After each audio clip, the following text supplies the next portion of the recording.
down 2 starters. Obviously, Paul goes out in the first half, so now we're up to 3 starters, and you guys win handedly. What was the most pleasing aspect of tonight's win? I thought our defense, overall was really good tonight. Obviously, there were definitely some things that we can clean up, but they're a potent offensive team. That's 3 games in a row where we've come out and won the third quarter. And I think probably the biggest thing for me, Mike, was our game in LA when they just destroyed us in that second half. Our offense had a lot to do with that, mainly our turnovers, lack of execution. So against the number 1 defense in the NBA, to put up 122 points, but most importantly, 28 assists and only 10 turnovers. And they only scored 6 points off those turnovers. So offense will always be the beginning of your defense, and we didn't fuel their break. We didn't give them runouts and let them show everybody that they're the best running team. So that was really pleasing to see. Next, we'll go to Matt Moore. Michael, you're a veteran team. You coming off the Western Conference Finals appearance. It's hard for young guys to crack the rotation in situations like this. I know you're shorthanded, so you only have some options, but you do have other options, and Zeke Naji and RJ Hampton have obviously shown you something to earn the minutes. What have they shown you not only in their play, but in their preparation, off-court stuff that's earned trust from you?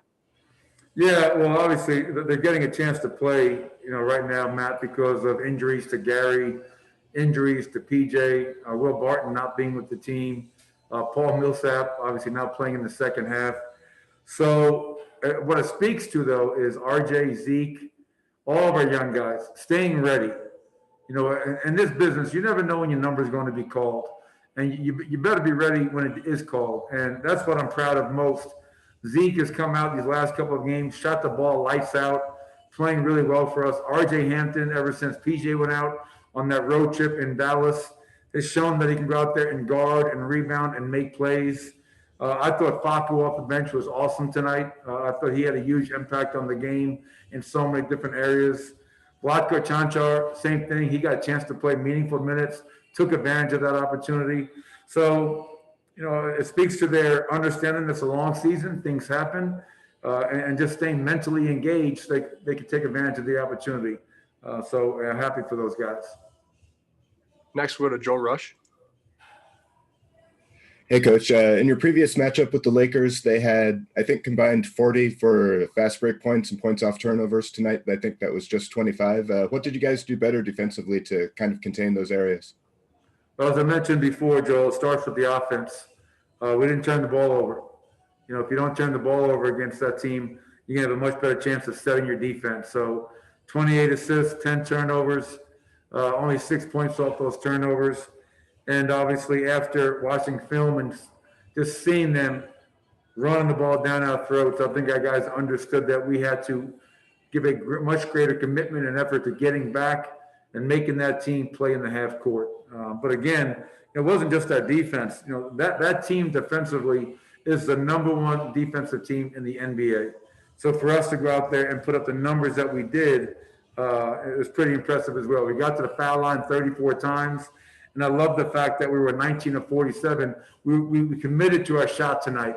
A lot of nights we're not shot ready. We're hesitating. But when the ball found the open man, guys were ready to shoot the ball, and we had a good night from behind the line. Next, we'll go to Ryan Blackburn. Coach, I don't think Nikola Jokic had a basket in the second half, and yet the impact numbers are still astounding with him, MVP level. What does it say to his all-around game? What does it say to what he's been doing on the court, off the court, vocally, to continue to provide an MVP level of impact for you guys? Yeah, I mean, it just speaks to his ability to impact the game in so many ways. He can beat you with his scoring. He's put up 50. He's put up 47. He can do it with his rebounding, and he can do it with his playmaking. And that's what you love about him. If you want to show him a crowd and put 2 on the ball, he's going to find the open man. And it's a great ratio, 10 assists, only 3 turnovers. I also loved in the huddles tonight, on the bench, how engaged he was, talking to the guys that were in the game, grabbing guys as I'm drawing up a play and talking to them. Hey, if they do this, make sure we're ready to counter that by making this adjustment.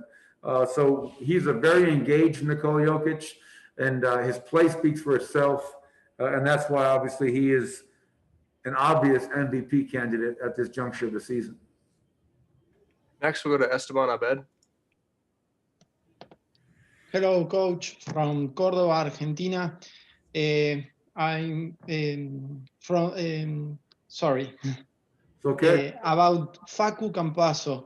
After 2 months playing with this team in this league, how do you see his performance of tonight leading the second squad?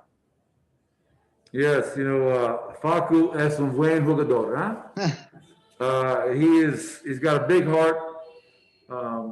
He plays hard.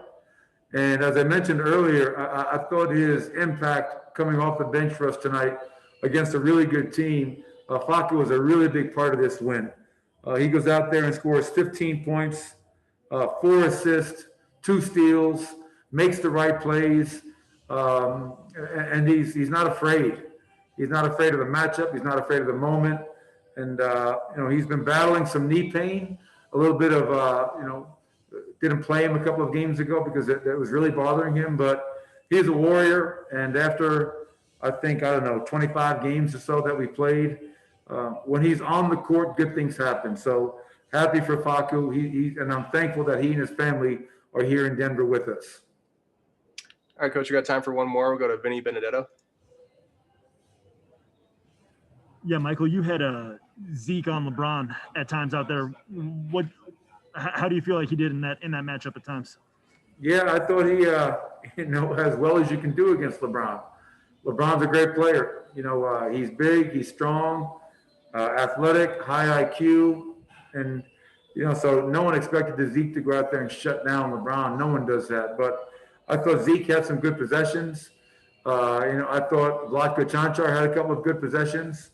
And you have to show a guy like LeBron some different looks. But Zeke is going to have, as he continues to mature and understand the NBA, he is going to have a chance to be able to be one of those versatile defenders. He can guard some smaller wings, some bigger guys.